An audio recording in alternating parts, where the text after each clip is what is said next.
नमस्कार दोस्तों, मैं हूं अनिल। आपका स्वागत है हमारे यूट्यूब चैनल गुरुजी स्टडी अड्डा में। आज हम लोग बीएड प्रथम वर्ष सेकंड सेमेस्टर में प्रथम प्रश्न पत्र ज्ञान एवं पाठ्यक्रम नॉलेज एंड करिकुलम में अति लघु उत्तरीय प्रश्न very short answer type question के बारे में अध्ययन करेंगे। चलिए दोस्तों, हम शुरू करते हैं। आपके सामने है पहला प्रश्न, ज्ञान प्राप्ति की विधियाँ बताइए।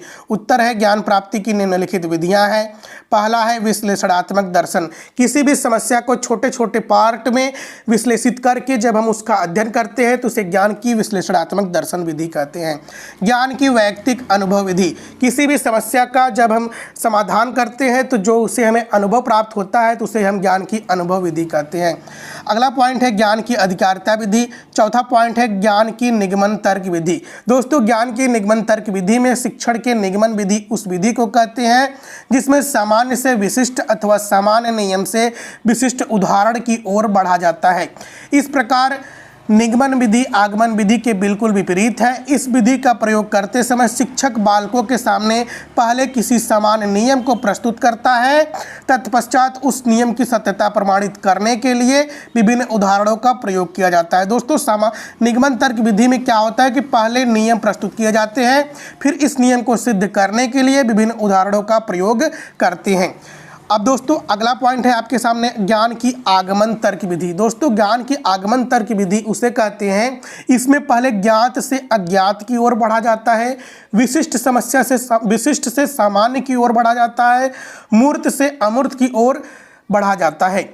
फिर आपके सामने है छठवां पॉइंट वैज्ञानिक जांच पड़ताल विधि। दोस्तों, किसी भी समस्या के जब हम तह तक पहुंचते हैं, जांच करते हैं, पड़ताल करते हैं, तब हमें उस समस्या के बारे में पूर्ण जानकारी प्राप्त होती है, ज्ञान होता है। अगला प्रश्न है आपके सामने, ज्ञान व नॉलेज में अंतर बताइए। दोस्तों, ज्ञान का स्वरूप विस्तृत होता है जबकि नॉलेज का स्वरूप संकुचित होता है। दोस्तों, जब हमें किसी भी समस्या के बारे में विस्तृत जानकारी प्राप्त हो जाती है, पूरी जानकारी प्राप्त हो जाती है, पूरे जड़ तक हमें किसी भी समस्या के बारे में जानकारी प्राप्त होती है, उसका समाधान करते हैं तो हम इसे ज्ञान का स्वरूप, इसे हम ज्ञान का विस्तृत स्वरूप कहते हैं। जबकि दोस्तों, हमें किसी भी समस्या के बारे में जानकारी है, जब हम इतना कहते हैं कि हाँ हमें इस समस्या के बारे में यह जानकारी है तो हम इसे नॉलेज कहते हैं। लेकिन दोस्तों, ज्ञान व नॉलेज शब्द एक दूसरे के एकदम संपूरक हैं, एक दूसरे के एकदम समान हैं। ज्ञान नॉलेज को अंग्रेजी शब्दों से लिया गया है।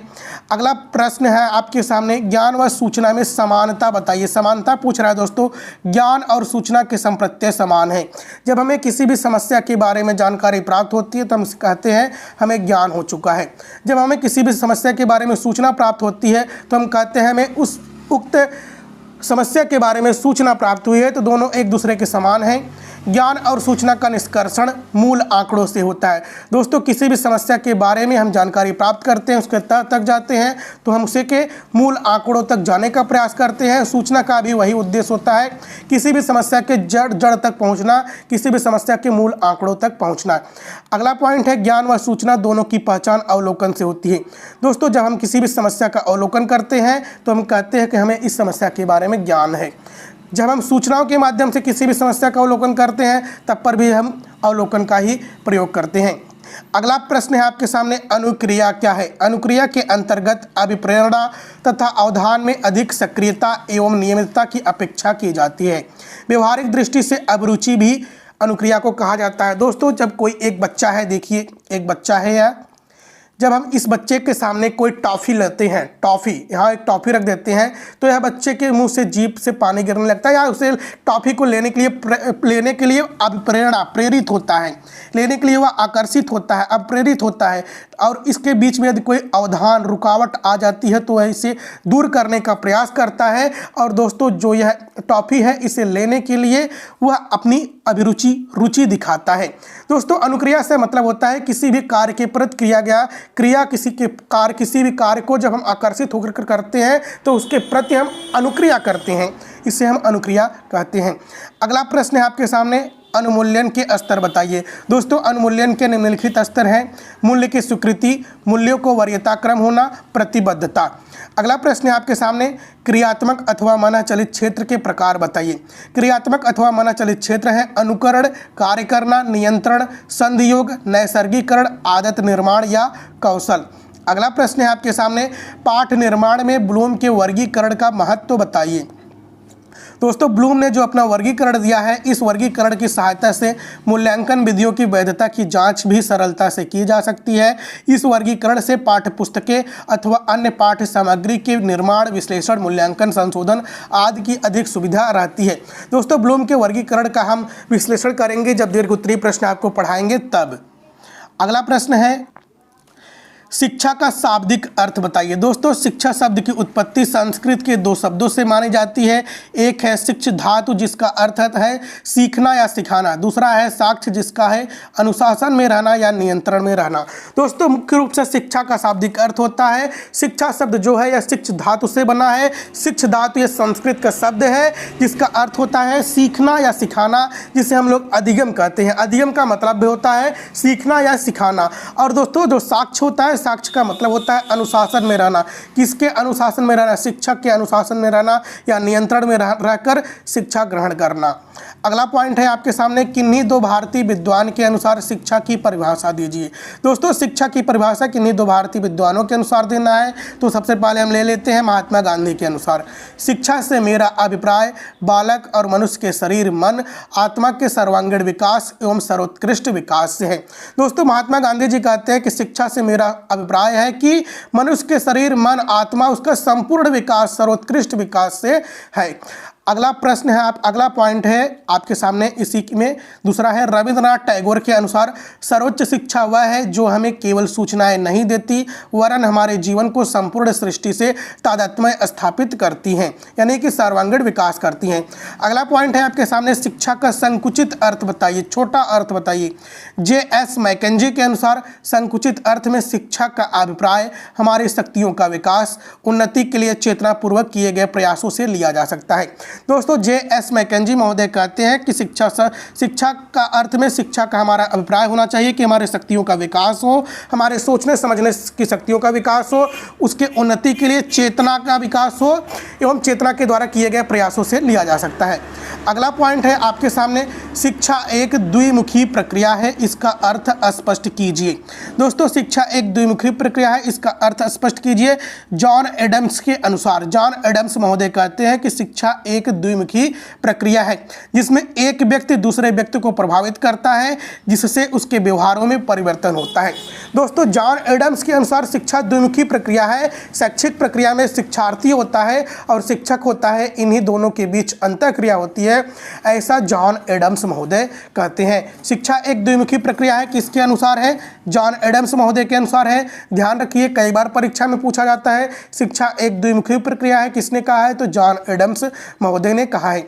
अगला पॉइंट है आपके सामने, शिक्षा एक त्रिमुखी प्रक्रिया है।